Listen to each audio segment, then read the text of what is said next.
tell us about 2 or 3 managers or mentors that really shaped you as a leader and molded you into the successful executive that you are today? I think the first person that I would mention in that is my father. I know the first person I would mention in that is my father, and not just for the way he raised me, but from just talking about it from a business perspective as well. He's a highly ethical, very driven, very successful senior executive, and CEO of a very innovative company, and previously a very senior executive at IBM. I'll just give you one illustration of how my father looked at the world, which definitely turned into concepts that I use myself. I was working for a network outsourcing company, and I'm actually a subsidiary of IBM. And I was talking one day to one of the employees in my office, and he said, "You know, I met your dad once when he was the president of SPD, which was the largest global division inside IBM." And I thought, "Oh, that's interesting, Stu. How was it?" And he said, "I love your father."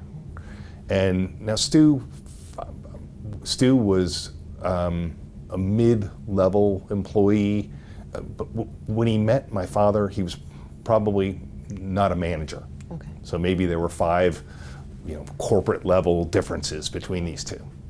But Stu was working on a Saturday, like a second shift operations kind of thing on a Saturday, and my father had gone into the office to do some work in his office, and he went to the break room to get a soda or something. And Stu was sitting at the table in the break room. And Stu's telling me this story. He said, "And I see your dad come in," and I was like, "Oh my gosh, that's Ted Papes." And your dad went over and he got his soda, and then he came over, he walked past me, and he looked down and he introduced himself. He said, "Hi, I'm Ted Papes." And Stu said, I couldn't believe he was introducing himself to me. Of course, my dad would not like hearing that because that's not the way my father was. And Stu said, I'm Stu. And my dad asked, "Your dad asked me what I did." And then your dad sat down and started talking to me. And he talked to me for half an hour in the break room. And I couldn't believe it. And I have to tell you, from that day on, I never forgot that your father did that with me. And again, I would say my dad would not like that Stu felt that way. He would like Stu to think, we're both people here and we're chatting. So that's an interesting characteristic of my dad that I think is really cool. Another one was a man named Gene. So Gene, when I was interviewing for jobs, I had a great job opportunity in Orlando, Florida. And I interviewed with 5 managers in that office. And my first 4 were fantastic, home runs. I did everything I wanted to do in those interviews, and I was so comfortable. But interestingly, each one of them mentioned to me who I was going to see next. And they all mentioned this guy named Gene. And they said, "And then you'll be meeting Gene last." So, and the way they said it was kind of like, there's something climactic about meeting with Gene. So anyway, I did well in those first 4, and then I went into Gene. And Gene looked at me, and Sydney, I know you went to Vanderbilt, and I went to Vanderbilt, and Gene looked down and he said, "So you went to Vanderbilt?" And I proudly said, "Yes." And he said, "Well, your GPA was a 3.0. Why was it so low?" And I said, "Well, I was involved in a lot of other activities, and whatever." And he said, "Dan, everybody interviewing for these jobs is involved in lots of activities, and all of them have a 3.8 to a 4.0. So again, why did you have a 3.0? And the whole interview was like that. He tested me and tested me and tested me. He was so tough. I had never really experienced anything like this that I recall in my life. I had maybe a tough high school football coach. They ended up hiring me, not working for Gene. About a year and a half later, Gene called me. I had barely spoken to him since then, and he asked me to come over and meet with him because he had a big job. He managed a very large organization, and he hired me.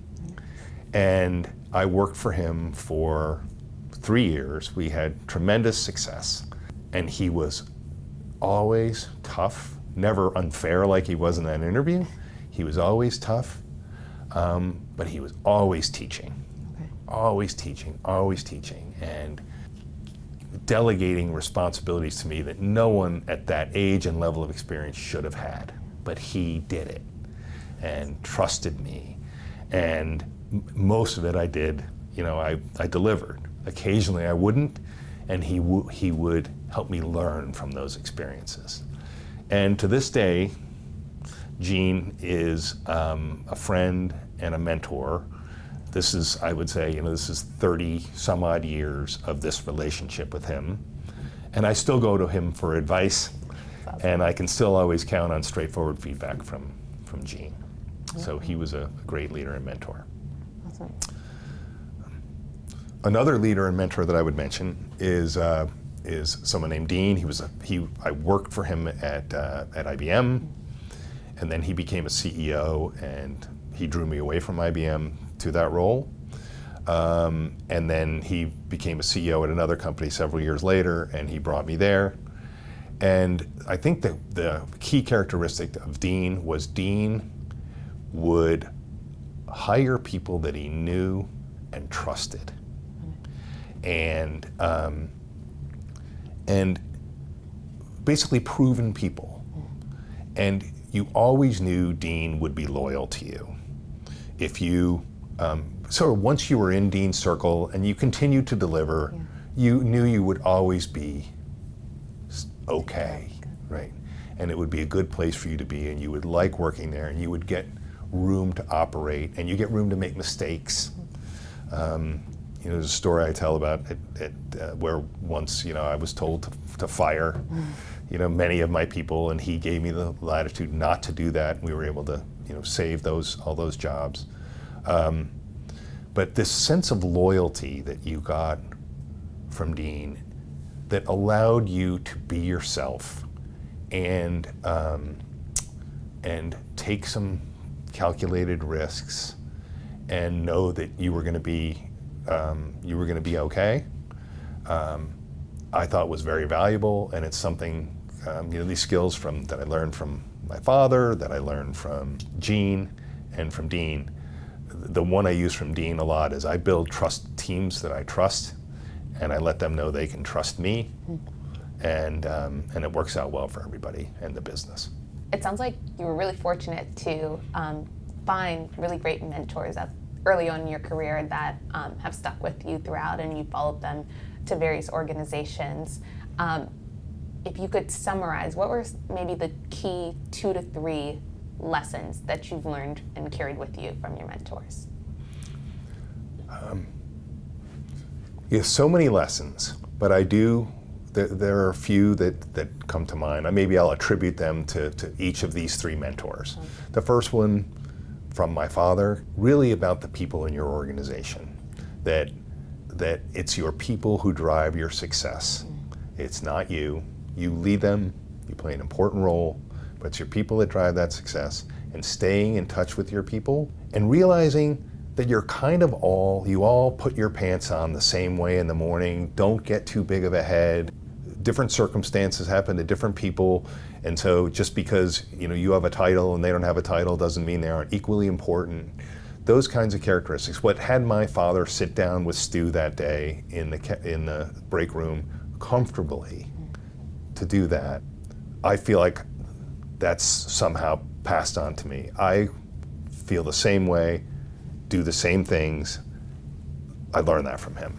I would say Gene taught me a few, key things. One was he was a tough and demanding manager, I hadn't worked for anybody like that before. He taught me that it's okay to be tough as long as you're being that for reasons that favor the business and favor the person you're being tough with individually. He made me better through his approach that was tougher than the typical, manager or executive might be. And I think it's really important to distinguish that his toughness was directed towards something, not this was an unhappy person taking out their unhappiness on their employees, right? There's a difference. And he was that first one. And then Dean, the value, I mentioned that I like to retain existing managers. If I become the CRO or a CEO of an organization, I'd like to retain some of those managers. But the value of having people who trust you, who you've led before, and bringing them into new situations, some of them into new situations, was extremely valuable.